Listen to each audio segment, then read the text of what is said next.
Yes, there we go. We're live. So, what's up, folks? Stu Myrick here in the world headquarters of Sports Guys Talking Wrestling. Waiting on Justin.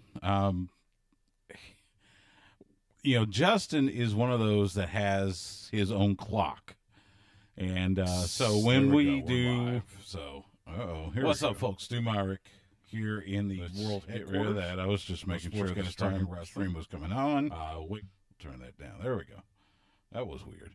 So anyway, so when Justin, when I tell Justin to be here at a certain time, it's ballpark. It's one of those things. So it's always interesting to see how far off he will be from what time. So, we said 8 o'clock, and we'll see what happens. In the meantime, we got quite a bit to talk about tonight. Had NXT TakeOver in your house.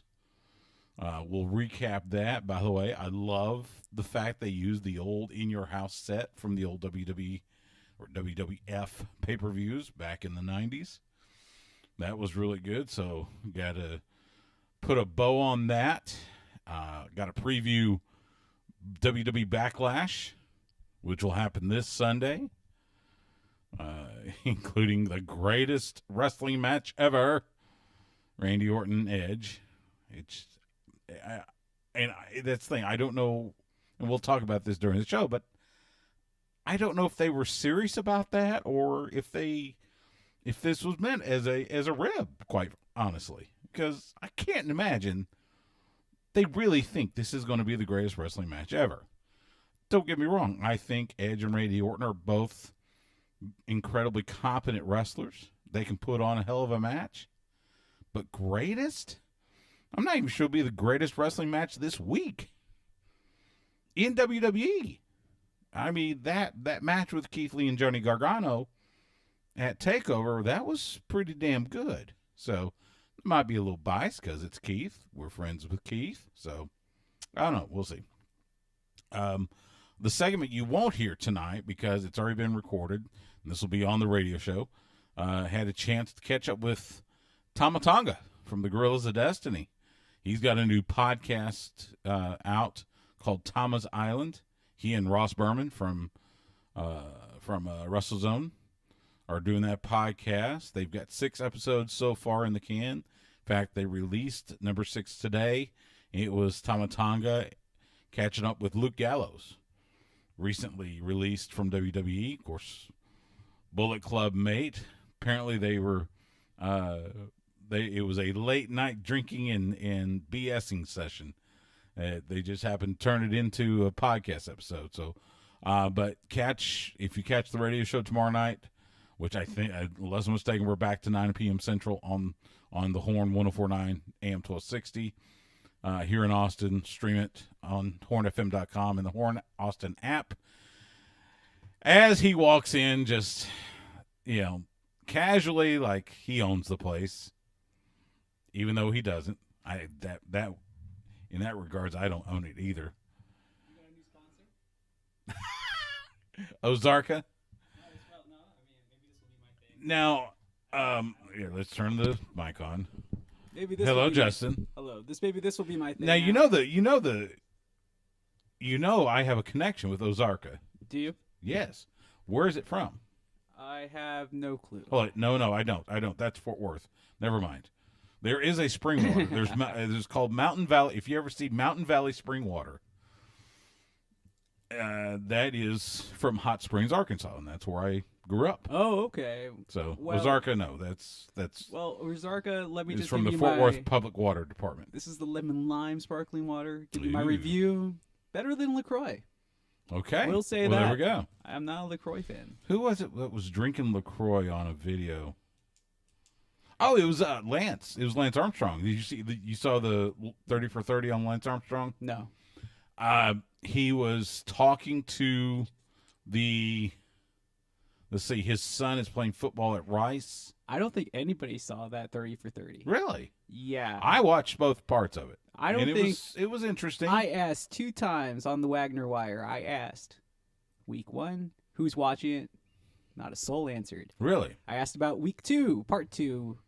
Not an answer. So I was interested in it because, it's Lance Armstrong, former Austin resident. I remember vividly the 7 Tour de France titles, and then the downward spiral that his life took when it was revealed he was doping. And so it was interesting. If anything, I think you came out of it probably despising him a little more than I was going to say, I think that's why half the people didn't care. Yeah. Because unfortunately, he's not like a likable guy. No, he's not. He wasn't likable then. Yeah, he wasn't likable when he was on top of the world. Right. And I get it. He was stressed out, all this other stuff. But, the one thing I do have to say in favor of Lance Armstrong is the fact that everybody was cheating in cycling at the time, probably true. still is. So how else was he supposed to compete? Yeah, no, that's true. You're exactly right. Like, he would have been probably near the top 10 or something without it. Maybe. Yeah. But then again, who knows? Yeah, I don't think he would have been able to win clean, though. It was kind of like baseball in the late 90s, who wasn't taking steroids. Yeah, I think all those guys can get a pass, too, at this point. Well, and the funny thing is, I don't think it was as widespread in baseball as doping was in cycling.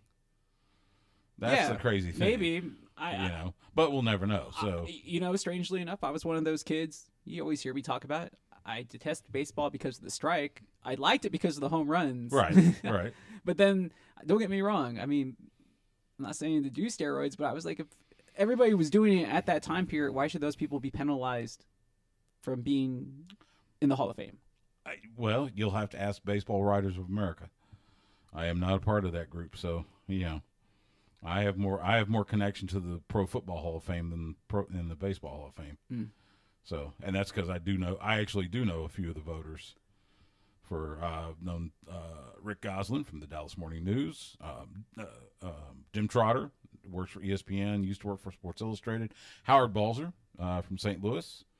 Stayed with him and our buddy Joe Roderick during Super Bowl week in Miami. It was good. It was fun to talk to Howard Balzer about the Hall of Fame. He had a couple of St. Louis Rams that were up, and Isaac Bruce did get voted in. Mm-hmm. So, and he did the speech for him. He did he campaigned for him during the voters meeting that Saturday of Super Bowl week. So.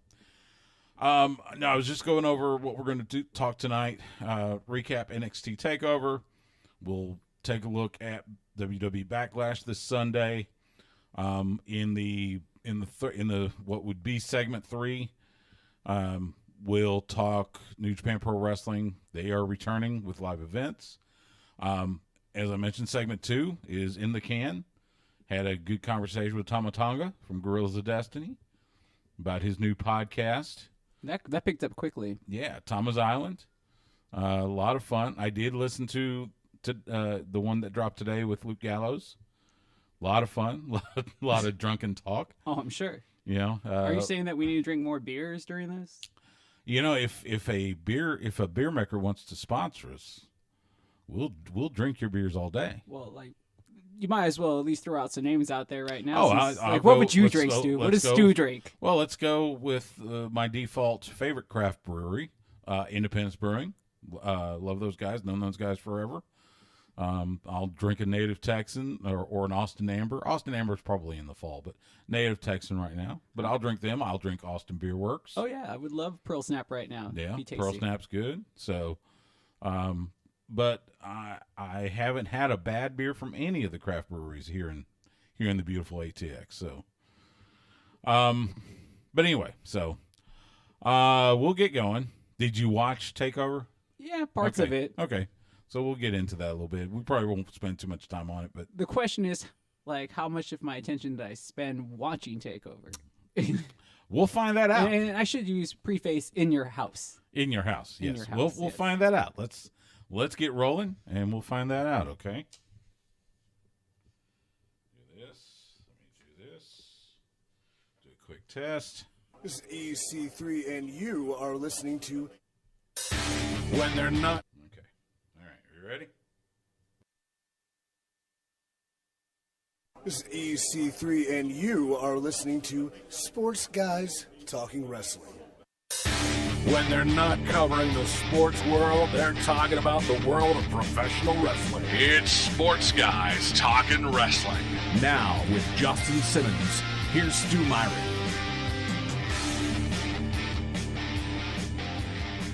Sports Guys Talking Wrestling on the horn. Stu Myrick, Justin the Smash Simmons. How are you, man? I'm doing all right. I just realized that this is a show about a wrestling podcast on the radio. Yes. Isn't that I guess. Interesting? It's kind of it's like Vince McMahon's dream. It's like a wrestling novella about a wrestling show. Well, no, because Vince McMahon would never want something like this because we actually don't like the term sports entertainment. But are we kind of like the Seinfeld? No, because we're not about nothing. No. There's sometimes we can talk about nothing. But I'm saying it's very meta. Think about it. We tape a show. Very meta. We tape a show live about a show that airs on another night within a show. If that makes any sense to you. Boy, you're making my head hurt. Let's. But did In Your House make your head hurt? No, no. I had fun with it. Bringing back the set from the old WWF In Your House. Oh, beautiful touch. That was fantastic.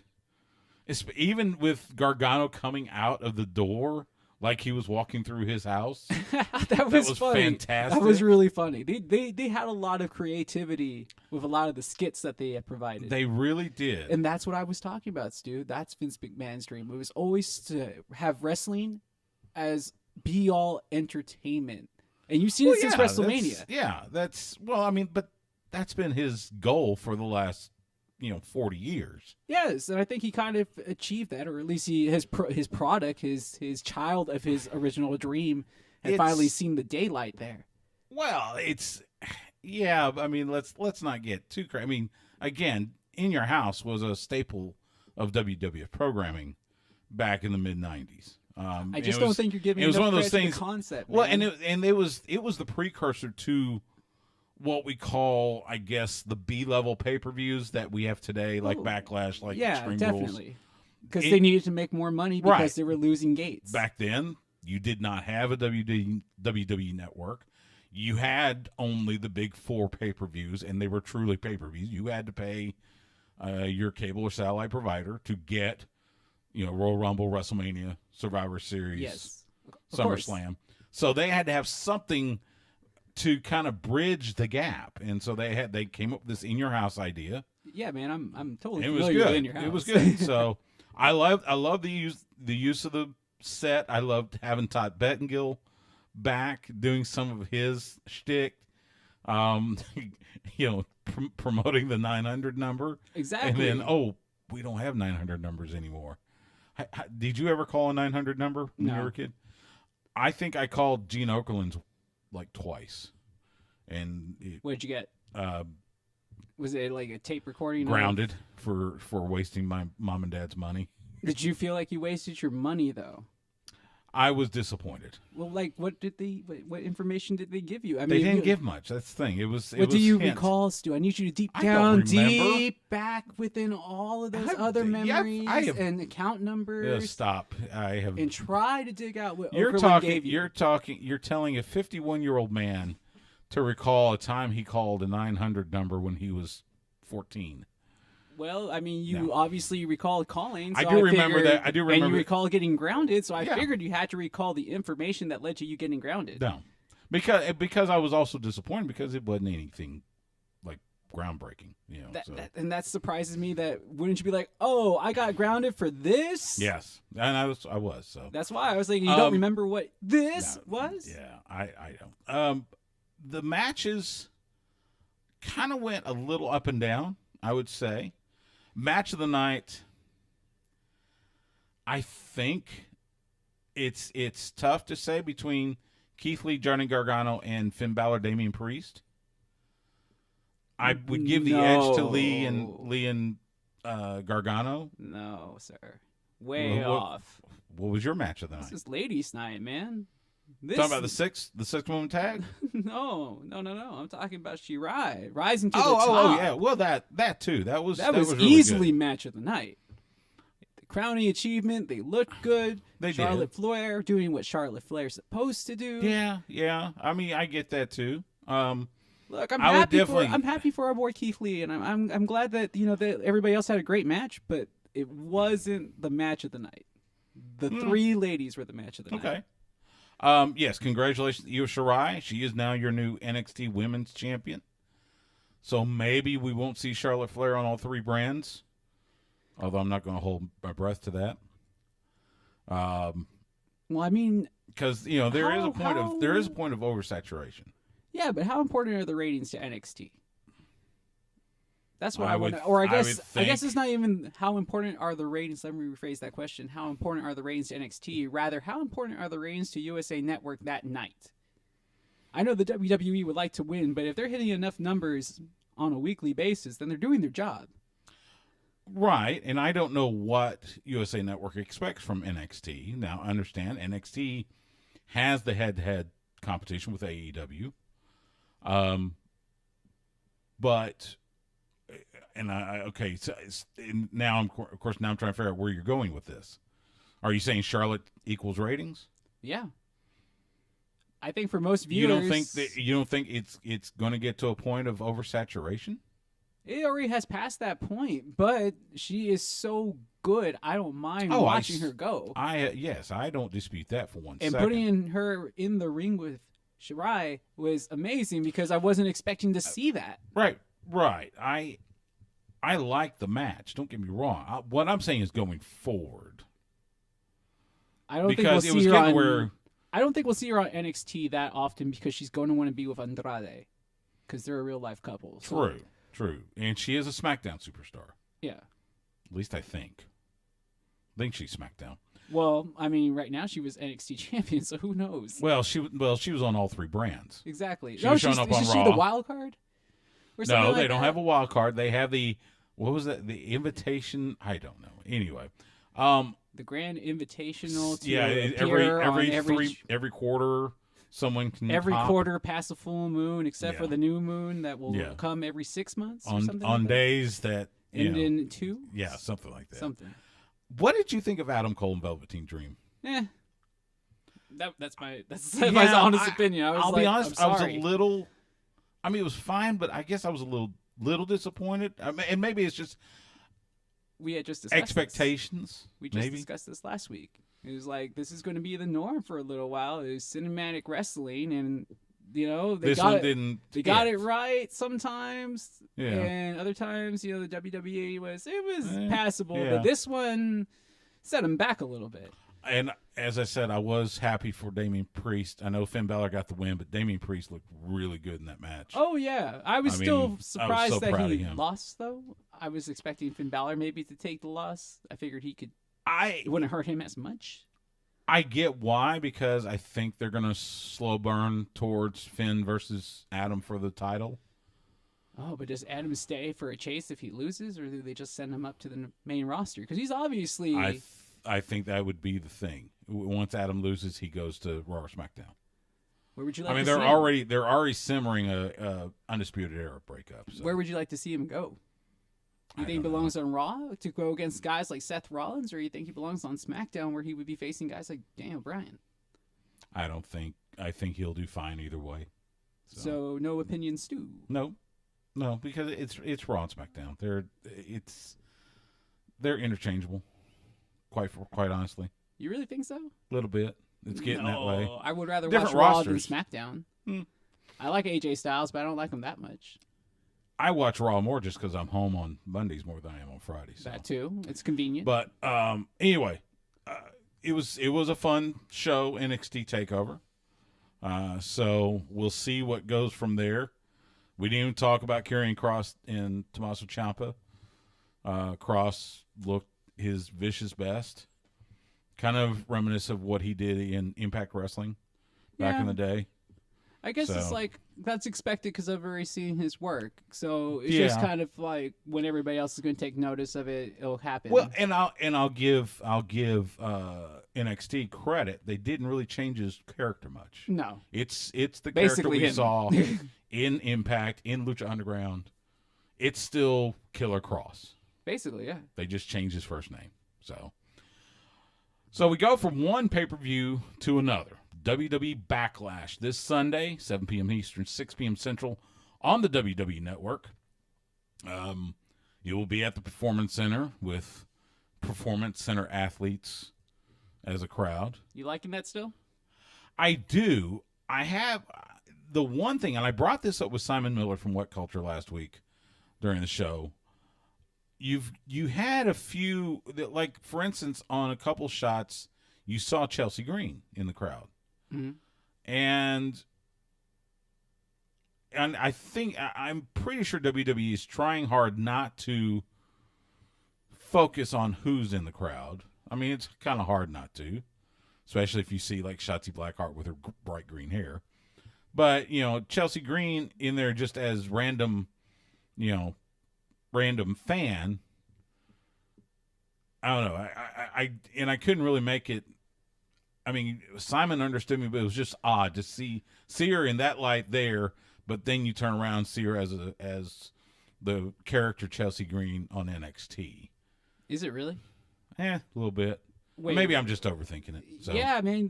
No offense, but you're the guy that has seen thousands and thousands of independent matches that have chilled with other wrestlers, watching other wrestlers wrestle. Yeah, but they're not on TV. I understand that, but like, And they're not trying to maintain continuity. you've seen them outside of television. It's the same thing. Yeah. It's like she's just Has playing. She's getting paid to play a role. It's a different game. But I may she's be getting wrong. paid to play a fan. Like I said, I may be wrong. So is that like breaking the fourth wall for you or something? I'm trying to go forward, and you keep sticking to something. I'm just trying to figure No, you you're out, not. man. Well, no. This is a show about Don't get opinions. No, don't get in this head. Too many. The card for Backlash looks like this. You've got Jeff Hardy, who I think the angle with him, it was Elias in the car wreck, and they had to pull Jeff Hardy. He was in the bushes, and he smelled of alcohol. Just, I didn't like the way they did that, but oh well. I assume Jeff Hardy gave them their blessing. Anyway, Jeff Hardy and Sheamus will battle. I'm thinking it'll be Jeff Hardy, but then again, Sheamus just came back too. So I was gonna say I really don't know how much of. I would really like to know how much Jeff Hardy had to say on that angle, if he had any say of it at all, because it doesn't sound like he would. I wouldn't think so. It just, I don't know. I'm not a big fan when they do stuff like that. I know, that's why. Yeah. I was just like, it still kind of rubs me the Yeah. wrong way. So- He probably still wins just because they're trying to push him. Yeah, that's my guess. It seems like they want to push Hardy more than they want to push Sheamus, and maybe because Sheamus can recover from a loss like that easier. I don't know. Apollo Crews will defend the United States Championship against Andrade. Andrade pinned his, I guess we call it a stablemate, Angel Garza, on Raw. Cousins. Well, they are cousins. In real life too. No, I thought it was Angel Garza and Humberto Carrillo were cousins. Are they? I thought so. I thought that was the connection. That's their cousins? Yeah. Are they primos? I don't recall. Now, see, So now anyway, I'm confused. see? Now There you go. I'm going to have to look this up. I really hope they keep the title on Apollo Crews. He just won it, It's just a prop. and pal. and Andrade doesn't need it. So You sure? You Yeah. think he's going to be lined up for a Universal title shot eventually? if he moves to SmackDown, sure, Or a maybe. world I title don't know. shot? I don't know. I just don't. I just want to see Apollo Crews with the title for a little longer. Well, than who's 2 in 3 weeks? besides Bobby Lashley? Who do you think is in the hunt for the heavyweight title? Dadgummit, then you asked me. I know there's somebody. I mean, it's a legit question to even the fans out there, Yeah, because who else are they Who going to else build is- up for Drew McIntyre True. to face? True. Because if it's not going to be somebody like Andrade, and I really don't feel like at this point he would have a chance to beat Drew McIntyre for the belt. No. But if you're going to take the United States title off, which is essentially the Intercontinental Championship, that tells me that you're supposed to get pushed into the main events. You're supposed to. You're supposed to. So, by the way, allegedly there's a rumor that they're going to redesign the U.S. title. I definitely could use a change. It could. It's been around for a while. Did you, in a triple threat match, what? You never liked the original NWA USA? I love that one. I love that one. The one that Dusty and Lex Luger would wear. Yes. But I even like the one that WCW had in the 90s. WCW one was good. Yeah. It was simplistic, but it got the job done. Yeah. In a triple threat match for the WWE Women's Tag Team Championships, the new champions, Sasha Banks and Bayley, the SmackDown Women's Champion, defending against Alexa Bliss, Nikki Cross, and the Iconics. You mean Bayley Dos Straps? Bayley Dos Straps. Is that going to be on a T-shirt? Oh God! If it's not, they are failing.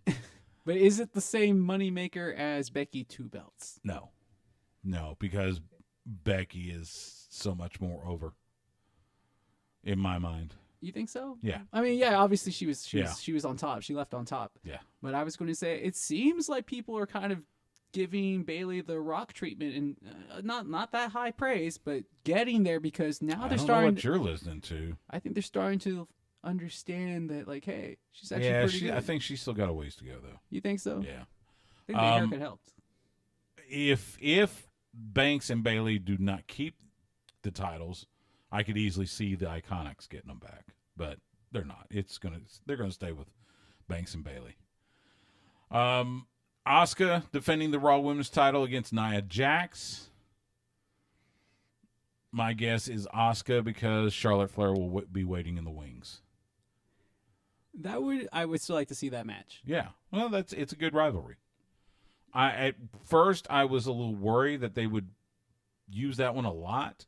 Now I'm kind of like, yeah, that makes sense. It's a good rivalry. It spans brands.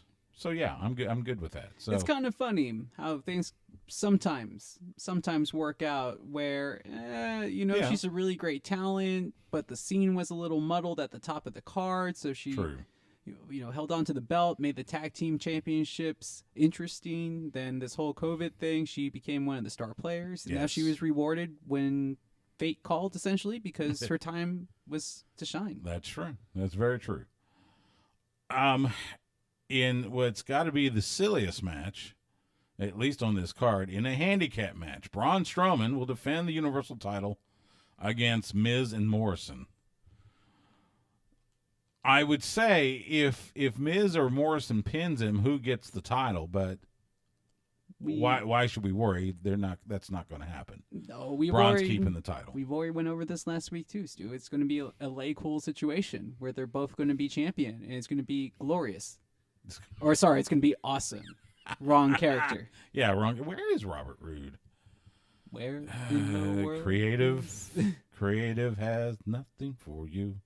Braun's keeping the title. They're going to bring back the Fiend, and then they'll give it to the Fiend, and then I'll cut some more. Well, they still got a lot of those authentic replica belts that they have. Yeah, for $7,000. We mentioned Drew McIntyre taking on Bobby Lashley for the WWE Championship.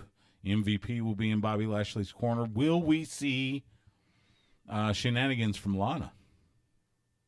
I wasn't thinking about shenanigans from Lana, but I was thinking it wasn't going to be a clean finish.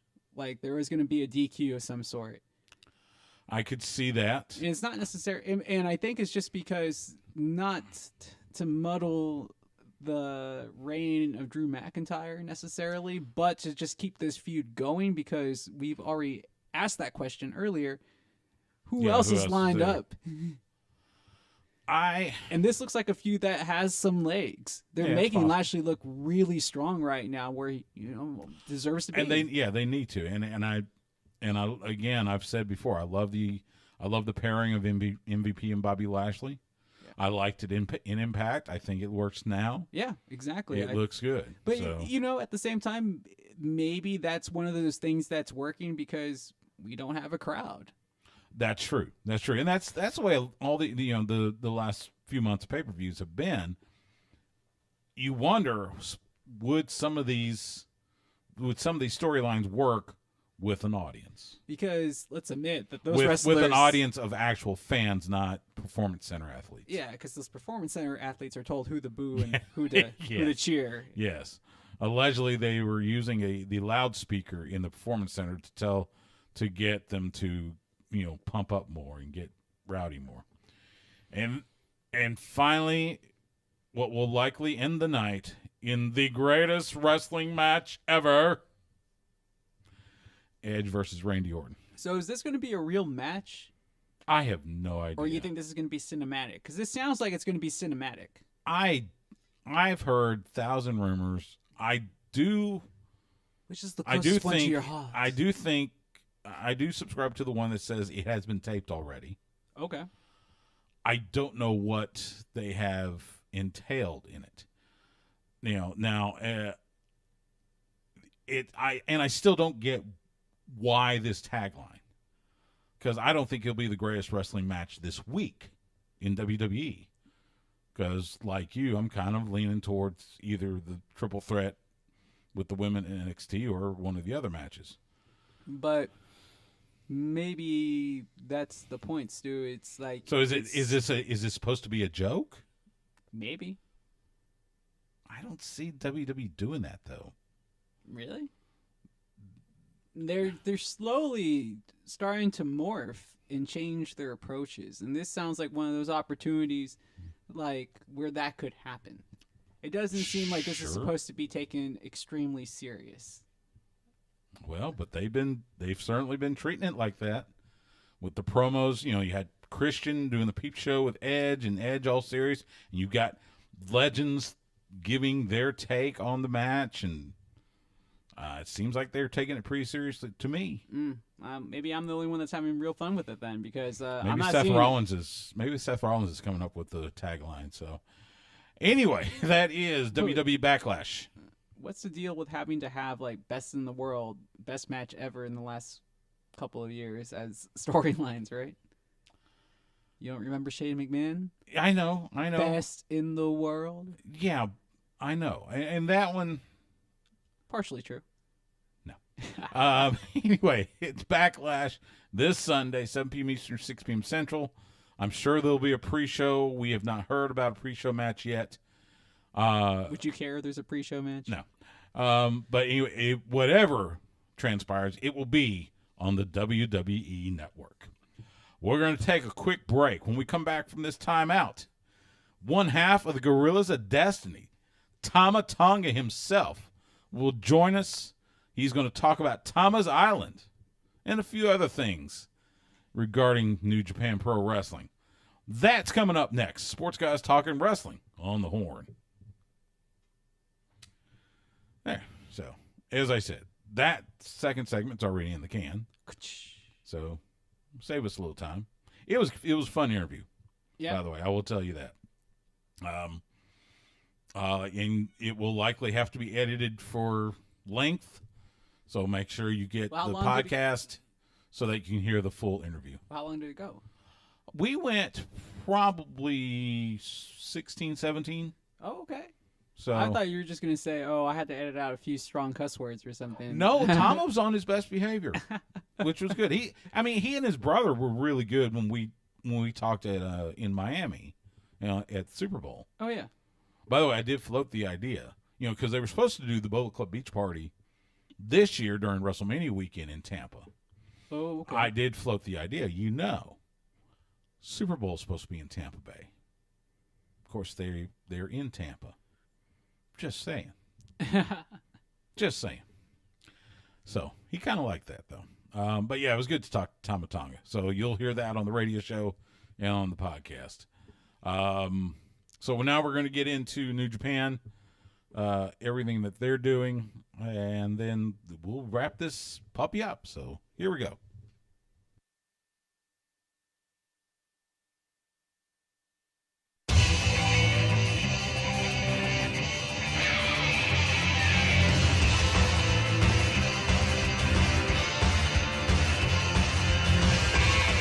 This is Tanahashi, and you are listening to Sports Guys Talking Wrestling.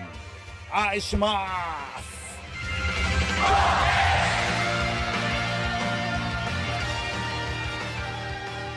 Sports Guys Talking Wrestling on the horn. Stu Myrick, Justin the Smash Simmons. Still surprises me so much that you got a reader from Tanahashi, like the legend, like a guy that's a living legend, guy who saved New Japan. To this day, I'm still surprised that there was nobody in line to talk to him. That's just this guy was, he set the bar so high. He's the one in a generation talent. Yes, the ace. Well, this will tell you, he is still so important to New Japan. He was at the table with the chairman of New Japan Pro Wrestling on what would be Monday night our time. It was Tuesday morning their time when they made their announcement that New Japan Pro Wrestling is returning to live action. What they announced, so they will have events starting on June 15th, so that will be next Monday. I believe it will be a Sunday our time, Sunday night our time, or it might be Monday morning our time. Starting June 15th, they will do be featured in a Together Project special. The matches will be announced that evening by the ring announcer. By the way, that event and the events up through July 3rd, no fans in attendance. All the events will be streamed live on NJPW World. June 16th, they will start the New Japan Cup, which was supposed to happen, I want to say it was maybe a couple months ago. Maybe it was March. April, May? I think it may have been March or April, I think. Oh, okay. So the I lost track of time. Yeah, you me both. New Japan Cup will commence June 16th with first-round matches. By the way, usually the New Japan Cup, you only see heavyweight wrestlers. Yeah. This one, you're going to have heavyweights and junior heavyweights. So does that mean there's going to be no I got tongue-tied there, but there's not going to be any Junior J Cup? The best Super Juniors, you mean? I would think they may do that later in the year. Okay. That would be my guess as I'm pulling up. Just because it's really one of their staples. And yes. And one of the main reasons why, Rey Mysterio, who's going to have a big thing going into Backlash, is one of the best in the world. First round matchups, and I'm just going to hit a few. You've got Ishii taking on El Desperado. Honma taking on Hiromu Takahashi, the current IWGP Junior Heavyweight Champion. Okada gets his hands on Gato. Oh, okay. That's going to be fun. I want to see how this turns out. Some of them may want to notify Gato's next kin. Yuji Nagata will take on Minoru Suzuki. Gabriel Kidd will take on Taiji Ishimori. We mentioned Hiroshi Tanahashi. He'll take on Taiji. Here's an interesting one. Kota Ibushi versus Zack Sabre Jr. Ooh. First round. Ah, man. And the winner gets the winner of Tanahashi and Taichi. Jeez. So you could have the current tag team champions facing each other. Because right now, remember, Kota Ibushi and Tanahashi are the current IWGP Heavyweight Tag Team champions. I was just about to say, I would love to see them go at it, though. Oh, it'd be fun. I was going to say, that would be one of those match possible stealers of the night. Easily. I was like, that would be so cool. That I would call the greatest wrestling match ever. I don't know if it would be the greatest wrestling match ever, but it got a better chance than Orton and Are you Edge. sure? I mean, maybe Edge really was saving for something else in the tank here, where he pulls out something amazing. Let's see. Sonata will take on Taguchi. Takagi will take on Sho. Yo will take on Bushi. So you've got Roppongi 3K taking on Los Ingobernables de Japón. Let's see what else. Goto and Yujiro Takahashi.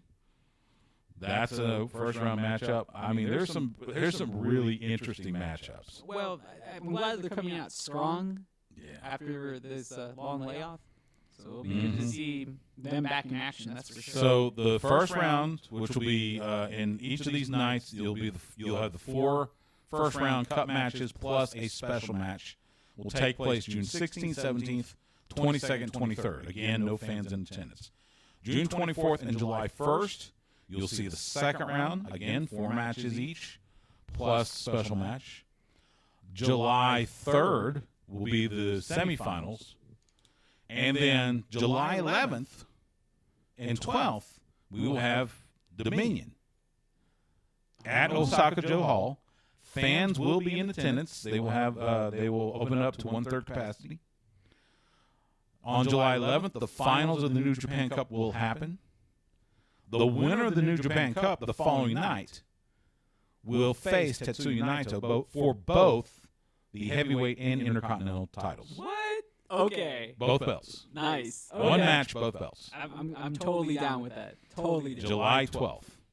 And it's Dominion, so I'm sure there will be a bunch of other great matches over 2 nights. I don't think Naito deserves to lose yet.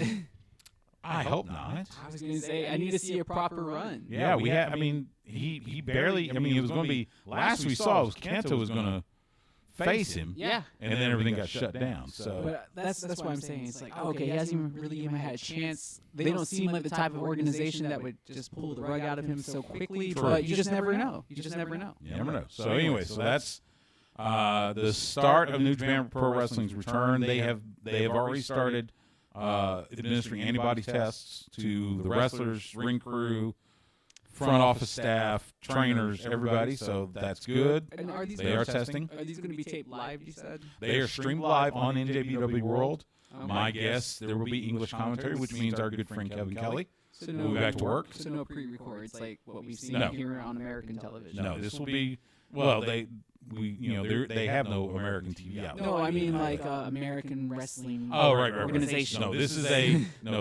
it's going to be live on the NJPW World, which means you'll likely have to get up at like 3 a.m. Nice. to watch it. But Catch the replay. at least a few of these, that might be worth it. Or catch, like you said, catch the replay because they'll have the replay. So anyway, another sign things are getting back to the good spot. New Japan back in action and couldn't happen any sooner. So I was going to ask you, talking about wrestling organizations, how was your return to AAPW? I meant to say that. Thanks to everybody at AAPW. Had a great time. Sat in on commentary with Eli Freeman, young man that is doing some commentary for him. So it was fun. Got to see our good friend Steve Areno. By the way, Steve Areno is going to join us next week. Nice. On the show. So congratulations to El Rayo. He defeated Rob the Builder and Christopher Black to unify their titles. So he now holds all the titles in AAPW. Okay. Good deal. So yeah. It was a fun night. It was just good to be back around a ring. So huge thanks to Ray Campos and Steve and everybody at AAPW for having me. It was a lot of fun. So they've got an event coming up on the 20th, on June 20th. So make sure you keep your eyes out. Check them out on Facebook, probably the best way to find them, and you'll see some details on that show. That'll do it for this week's Sports Guys Talking Wrestling. You can follow Justin Smash Simmons on Twitter, Instagram, and Twitch at The Smash Simmons. You can follow me on Twitter and Instagram at Stu Myrick. That's STEWMYRICK. You can follow the show on Twitter at SGTWATX. You can find us on Facebook and Instagram at Sports Guys Talking Wrestling. We're proud to be the official broadcast partner of the Professional Wrestling Hall of Fame, and we're proud to be part of the great lineup you hear every day. On the flagship station for the Texas Longhorns, we are The Horn. Catch us Wednesday nights, 9 p.m. Central on The Horn 104.9 AM 1260, or catch us anytime on demand by going to hornfm.com and click on the on-air tab, or by subscribing to us on your favorite podcast platform. Our thanks to Tamatanga for joining us, and our thanks to you for giving us a little bit of your time tonight. For Justin, I'm Stu. We will see you at the matches.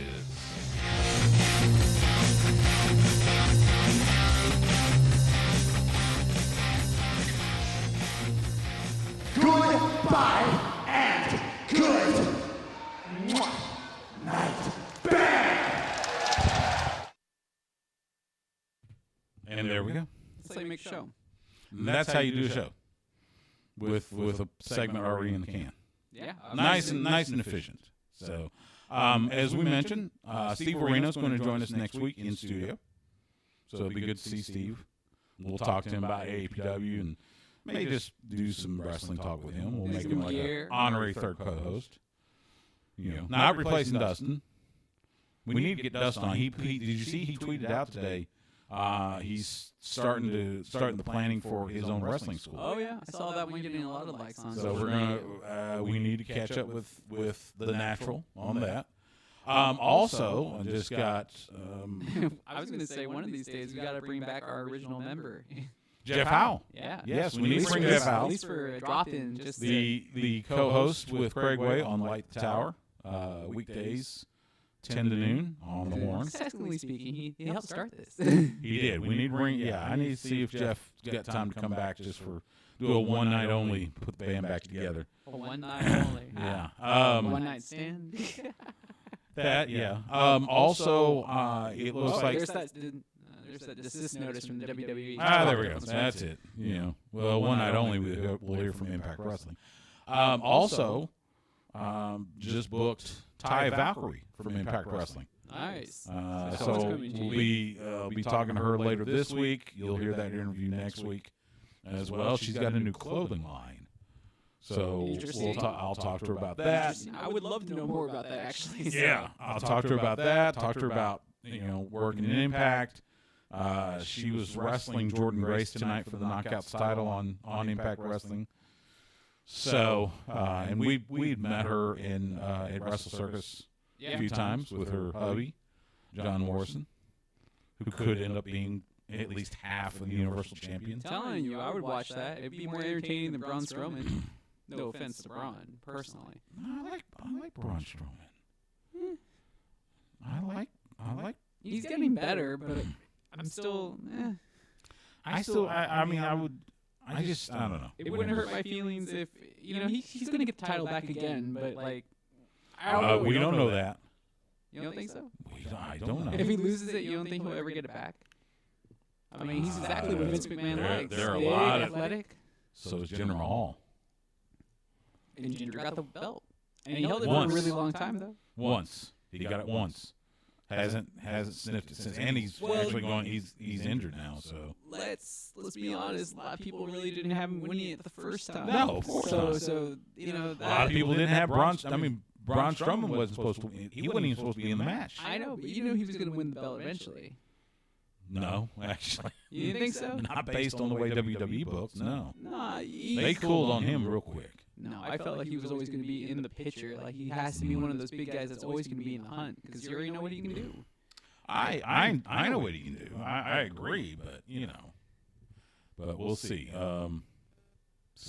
Because all champions are lacking opponents that I feel that can be legit threats, except for maybe AJ Styles. Well, AJ is now on SmackDown, and he and Daniel Bryan will face each other on Friday night for the Intercontinental title. Exactly. So like.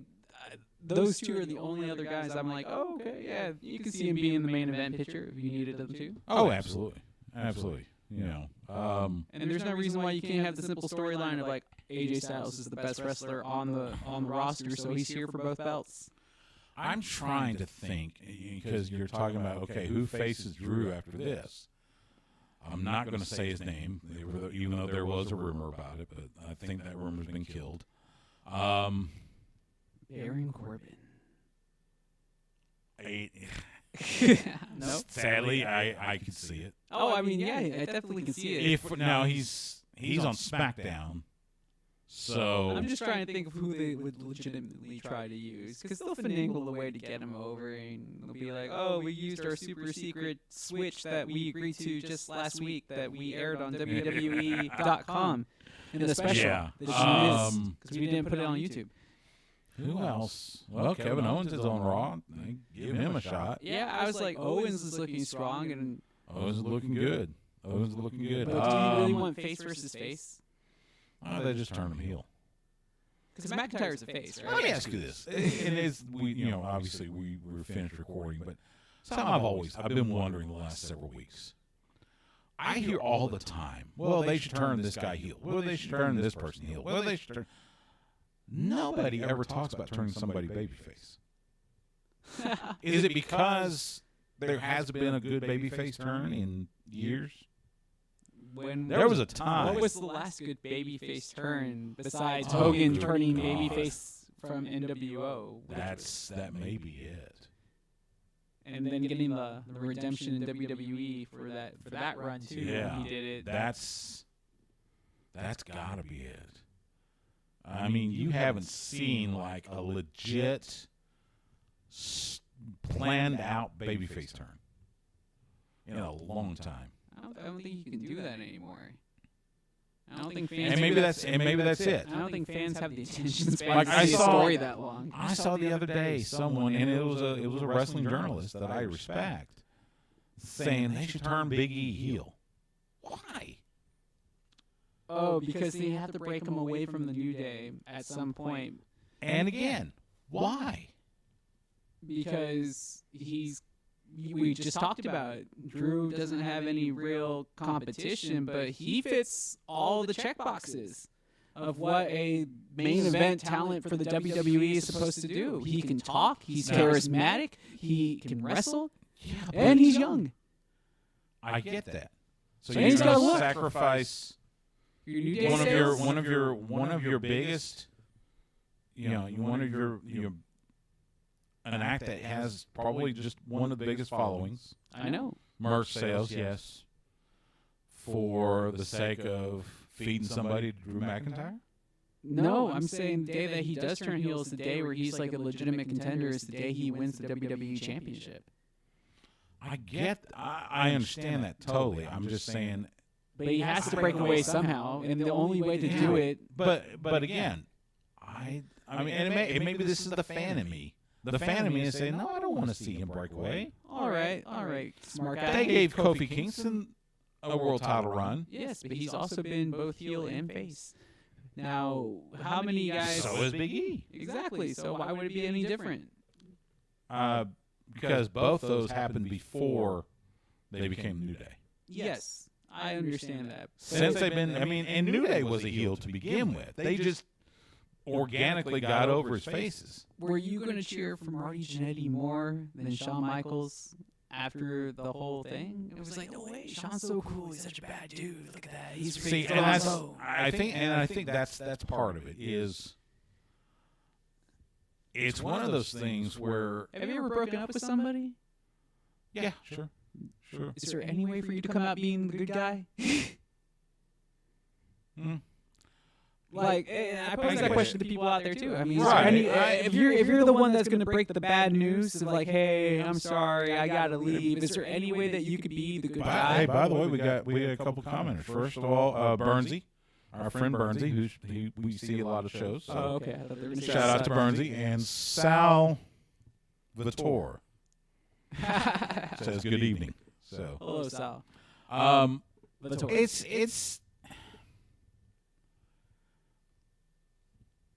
it's kind of the thing, the philosophy about heels and faces. And now, granted, that has gone the way of the dodo bird years ago, but back in the day, if you were going to be a heel, you needed to do things to have the fans boo you. Yes. Heels don't do that now. Not necessarily. They want to be cool heels. Well, yeah.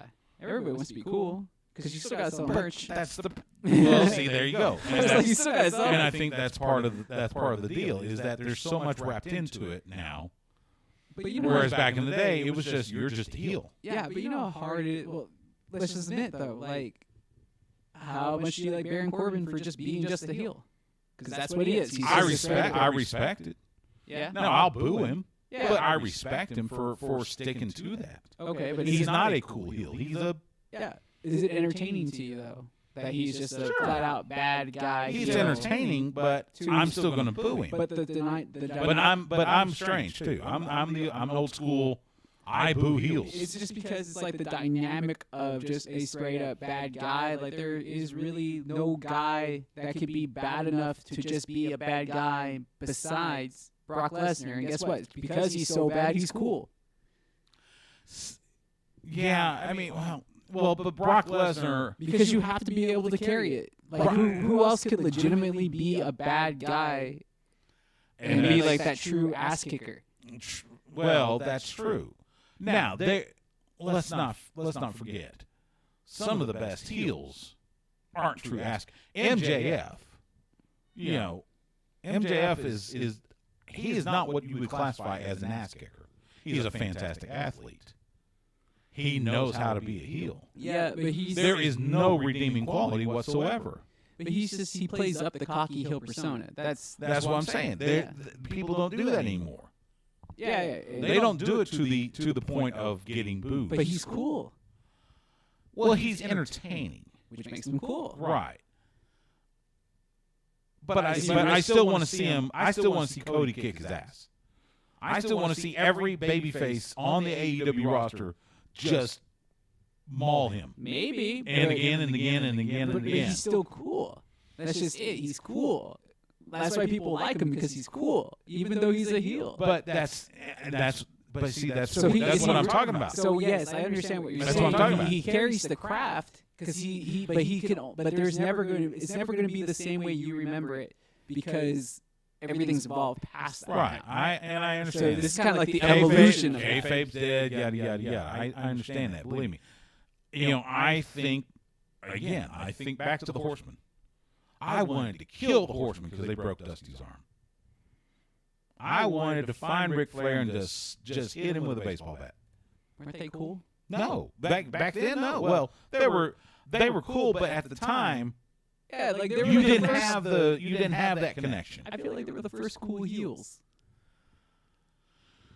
Not to anywhere to the degree that we have it today.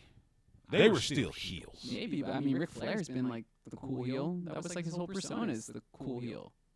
But you still booed him. I still wanted to see Dusty beat his ass. I still want to see Sting put him in the Scorpion Deathlock. See, but like I can't share those memories because I wasn't there yet. Yeah. So it's just like, I just go back and see it. And that's what I'm saying. I've wondered this again for the last several weeks. They don't do. But did you? But they don't build up cool baby faces. I don't think there is such a thing anymore. I think Angel Garza's a cool baby face. No, he's a heel. You might as well be a baby face. But see, that's the thing. Because you can't tell.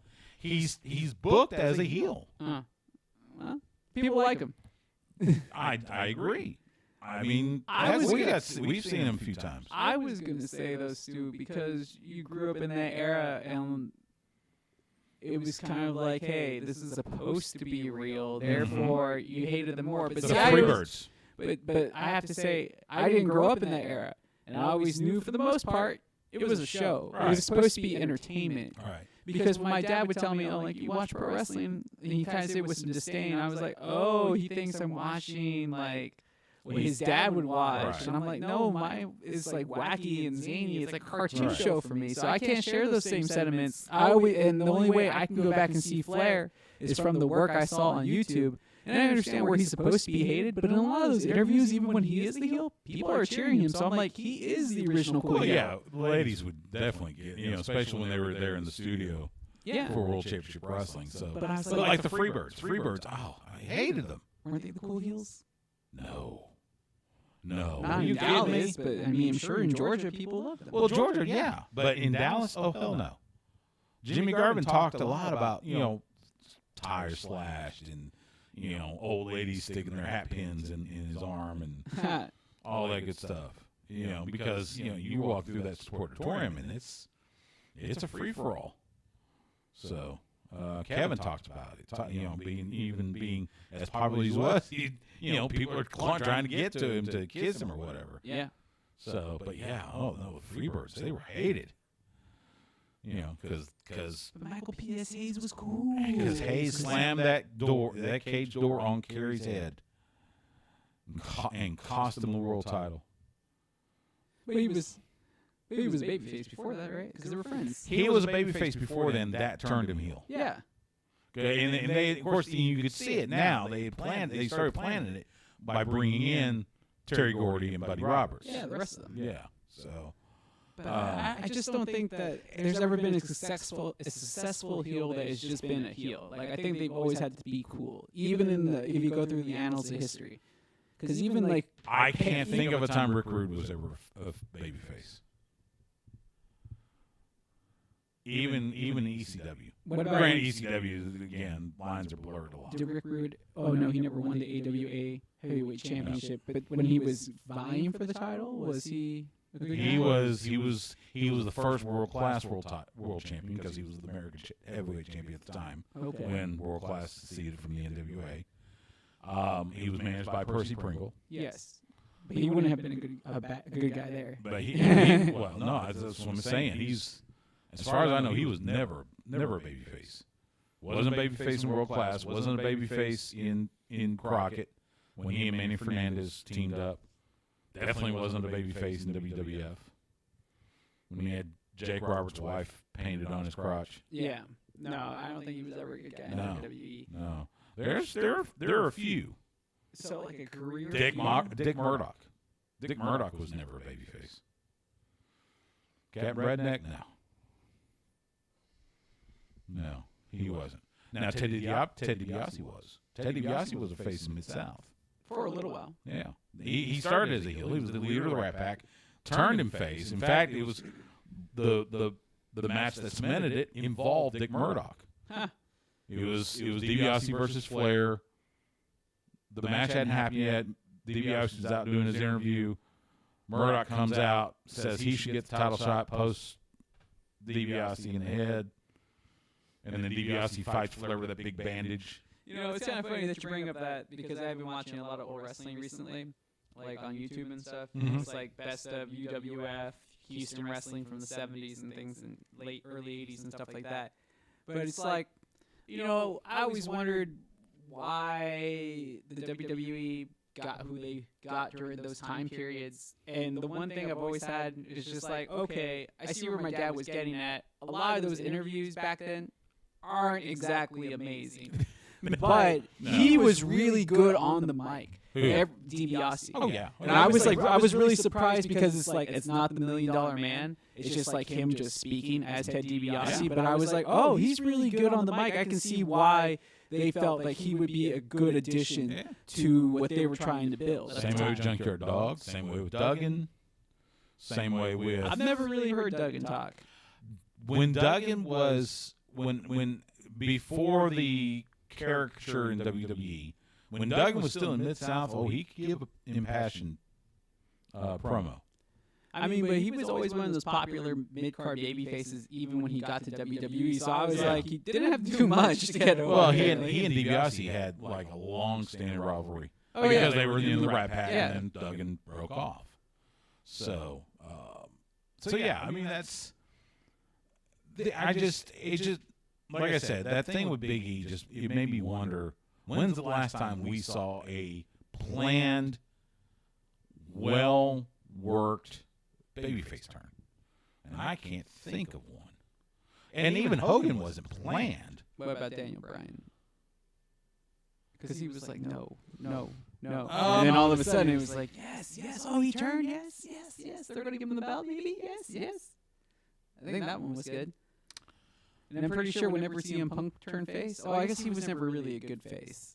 So CM Punk was just CM Punk. Yeah. He was one of those cool guys that everybody liked because he was cool, but he did things his own way. It's kind of like Stone Cold Steve Austin. Because he did their things their own way, Yeah. which makes him cool. I mean, Stone Cold Steve Austin never had a face turn. It's just the fans got behind him. Well, his But style he didn't was- change his tactics. I was going to say his style was the same, face or heel. Right. So, but yeah. Well, I remember that. actually, I was going to say, if anybody, I think that means that you just have to give more credit to Bret Hart, because who else was going to be able to turn Stone Cold face but somebody like Bret in the match that they have at WrestleMania 13? That's true. And at the same time, turns him heel, and then Perfect. You know. And again, to give him more credit, when else have you ever seen somebody get so much heat in like one country, but then go everywhere else in the world and be a babyface? yeah, for the longest time, it was so funny. Anytime you would watch WWE programming that emanated from Canada, it was Bizarro World. Or Europe. Like if they were on tour in Europe, they were immensely over. Some in Europe, but not near as much as Canada. Well, no, because it's his home country. Canada- That's what I'm no, saying. no, But I he was mean, over everywhere. I mean, all across the board. Across the board, for whatever reason, when say Raw goes to Canada, it's tables turn. the baby faces are booed out of the building, and the heels, no matter what, are cheered. And this goes back, probably to the Hart Foundation days. It just, I don't know what it is. Really? And it was more in Canada than Europe. Europe, they're thrilled that they're seeing a live event. Well, yeah, because they don't go there. But they never booed Brett. No, even when he was a bad guy, they weren't going to boo Brett. That's why I'm saying, like, he is one of the few people that was able to pull off this amazing heel turn where it was like, oh, you're just a heel in the United States, and your face everywhere else, and people still hate you. It's amazing. Oh, absolutely. You'll never see that ever happen ever again, more than likely. Oh, there's a lot of things we will never see again coming out of there. So it's just interesting. I mean, I'm starting to look for it just because I want to see when it happens. Well, I mean, the day it happens is the day that Kofi decides to hang it up. Now, if you want to keep him a face, the only way I can see you doing it is being like Kofi retires, and then everybody's like, okay, we gotta go our separate ways. Well, and that's going to be the thing. It's going they'll break up when one of them retires or one of them. But how long is that going to be? It's pro wrestling. He can go until he's 50 if he wanted to. Look at the Rock and Roll Express. Yeah, and how many world championships did they win as single competitors? Oh, as singles, none. Exactly. Yeah. So it's tag team. No, they won. I understand. I'm not Outside taking of anything away WWE. from their tag team gold. Although they were the NWA champions on WWF television. Yes. So I guess that kind of counts. Yes. But at the same token, like, yeah, you have to break up. You can't be a champion and be in a tag team unless you're Bailey, apparently. Kofi did it. In that. I mean, And that's happened just, recently? yeah. And they should have let him keep it a little longer. Didn't he have it for like 10 months? No. He had it for 6 months? 6 months. Got it in April, lost it in October. In WWE, that's like a lifetime. This Now. is true. I Yeah. was like, This that's is a pretty true. lengthy run. You don't have. But we already said what happened. It would have been a fine run if he had just had like a marquee win, and they never gave him a True. marquee win over a marquee opponent. Well, that you don't have Brock Lesnar squash him. That would have been nice, but then I mean, I don't know. I guess Brock Lesnar gets to do what Brock Lesnar wants. I know. And there's rumors starting to swirl about Brock Lesnar could show up at SummerSlam. I'm going, for the love of God. Are you not is this excited? No. How can you not be excited about Brock Lesnar? Because it's the same thing every time. Weren't you excited for Andre the Vince Giant? Brace Glass. Was I what? Were you never excited to see Andre the Giant? Of course I was. That's what Brock Brock Lesnar Lesnar is not Andre the Giant. Yes, he is. No, he's not. Yes, he is. No, he's not. He's not Andre as in the character of Andre, but he is Andre the Giant in the way that he is now being booked for WWE, where he's basically this unbeatable machine that just appears when he wants to appear. He's a special attraction, just like Andre. But that's the thing. He's not special anymore. Why? Because it's the same routine every year. Yeah, He shows up at SummerSlam. It's Vince Breaks Glass. Shows up at SummerSlam. Squashes a couple of mid-carders. Squashes the main eventer. Gets a world title. Loses at WrestleMania. and it works every time. I mean, okay, and I will freely admit I am probably in the minority. I hope I never see Brock Lesnar in a wrestling ring. Don't you dare. I do. Listen to this guy. I think he should retire, go back up to Canada, and chop wood. No. I say he can make the money. Rest They're on going to his pay laurels. him the money, and he is. Oh, they will. And he's Because still. Vince gets desperate. And he is still a fantastic worker. Because they haven't. I don't understand, man. He is one of the best workers when he is there. How can you say otherwise? If he's one of the best workers. Prove me wrong. Because he can suplex you 14 ways. He can do it in multiple ways if he wants to. Right. But you're not giving him enough credit if that's the only thing that you see from him when he's wrestling. What else am I supposed to see? His dominance? No, Stu. He has some. Go back and go. And I urge you this strongly. Like, seriously, go back and watch some of the matches that he had in this past year, especially like with Drew McIntyre and with Kofi. Go back and watch all this, but go see his facial expressions though. The man sells when he sells. He's like probably one of the best at it. He is a natural pro wrestler. Look, He's a savant, man. I'm is just so not good. a fan. I'm not a fan. I liked Brock Lesnar one time. Now I'm kind of tired of him. I'm sorry that you can't appreciate the greatness that he still brings to the ring. I'm going to keep on telling you this because he still proves it each and every time. Hey, and I'm okay with being the minority. That's fine. I'm okay with that. But it's like, no, please. I think I'm in the minority. I know there's there's a lot of people that still think Brock Lesnar is a huge attraction. I'm not one of them. Oh, he's still because it's the same result. Every Not time. always. Oh yeah. Not always. Yeah. Sometimes he loses. And you can tell when it's time for him to lose. Exactly. I mean, it's like, why should I watch it? I know what's going to happen. And that's part of the problem. Why watch any movie if you know what's going to happen?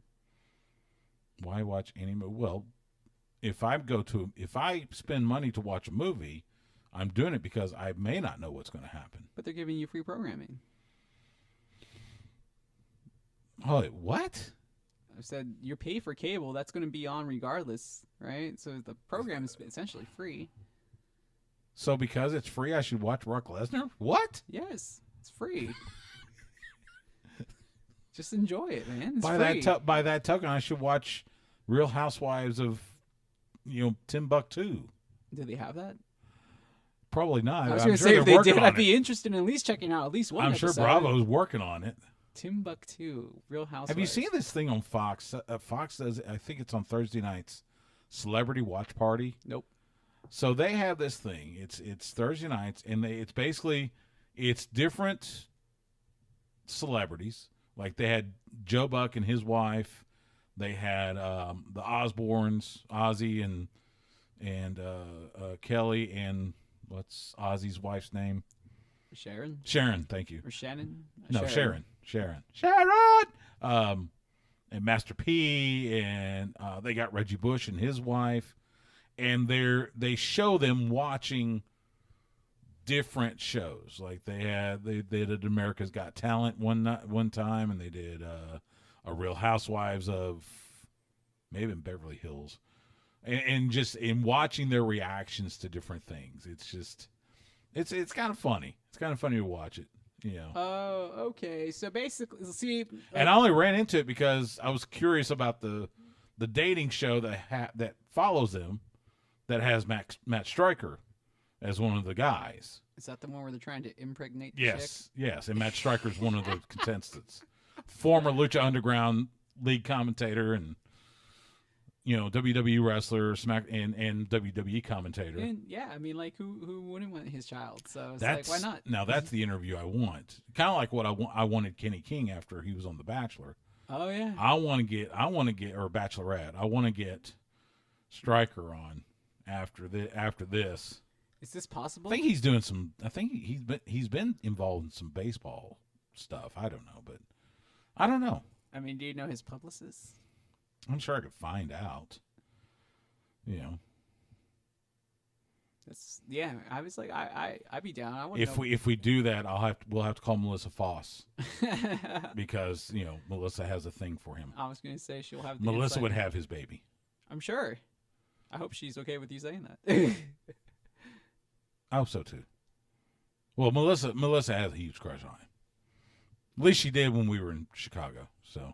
How she could even talk to him. Yeah. So anyway. She couldn't talk to him then, but she'll be able to. Oh, she talked to him. Did she talk to him? Yeah. Okay, I thought she couldn't talk to him. Yeah. So, the first Starcast. God, it'll be 2 years this August. Yep. Time flies, man, especially when you're just sitting at home. Yeah, no kidding. Well, luckily this weekend I am not sitting at home. Heading to Padre. Oh, lucky you. Time to get out of town for the weekend. Hopefully, the beach is a nice place to start. Mm-hmm. I'm very jealous. And the weather's supposed to be nice. I don't think the weather's going to be bad for a while. Yeah. It's just going to be hot. Well, I was a little worried when we had Cristobal out in the Gulf. Oh, yeah. I was a little worried, but no, it turned and headed to Louisiana. Now I think it's like in northern Arkansas right now. Oh, okay. Jeez, that went really far inland. Mm-hmm. Yeah. I'm going to probably go to the river, go float. Oh, nice. I haven't done that. I don't know. I'm still kind of apprehensive. I'm just like, how big of a Like, how many people are going to be out there now? Because, like, it's super hot. And I'll be honest. Like, so my girlfriend and I have gone out to eat a few times. Yeah. And there aren't that many people out. I went to a bar last Friday. Now, the bars may be different. Well, I mean, I just went to, like, the Hideout or whatever. Oh, yeah, right down here. Yeah, right down. Yeah, and it was like, okay, so nobody can sit at the bars anymore. That was understood. Like, I already knew that was going to happen, but, like, everybody had to have their own table inside. Yeah. It was kind of weird because he was like, okay, I can't enter unless I'm wearing my mask. But if you're sitting at the table, you can take your mask off. But I'm like, okay, but I'm still inside. But, I mean, I said... By the way, did you see I got you a mask? Yes, I did see this. I will wear this to work. I appreciate it. Mindy Lenhart. Oh, yeah? The wife of Jordan Lennox makes masks. So I got a couple of... I've got one, too. I got a Lucha mask. Lucha mask. I have to try this one out at work because I need to wear it at work. Yeah. While I'm slinging those booze. So there you go. Thank you. But yeah, so she's got a... How much are they? She's got an Etsy store. Okay. Can you promote the Etsy store? Yeah, it just look Etsy, search Mindy, search Mindy Lenhart, and that's probably the easiest way to find it. So there you go. See the mask? So, and she's got all sorts of patterns. She's got Longhorns. I think she's got Aggies. She's got Cowboys. All sorts of stuff. I mean, a whole bunch of different. Because you don't know how long you're going to need this mask for. I know you can go to a lot of places, but there's a lot of places that ask that I'm starting. I've got got a nice little collection hanging from my turn signal in my car. Plus, I ordered a couple from WWE and I ordered a couple from AEW, including Dustin. Dustin's got the Keep Stepping one. I ordered one. Nice. So yeah. So all right, we're going to sign off. Thanks for joining us on YouTube, and again, you can hear this show tomorrow night, 9 p.m. Central on the Horn, and then it'll also be available as podcast. It'll probably be up sometime tomorrow during the day, as soon as I get the Tamatanga interview edited. So check that out. Make sure you follow us on Twitter, SGTWATX, Instagram, Facebook at Sports Guys Talking Wrestling. For Justin, I'm Stu. Thanks so much. And we'll catch you later.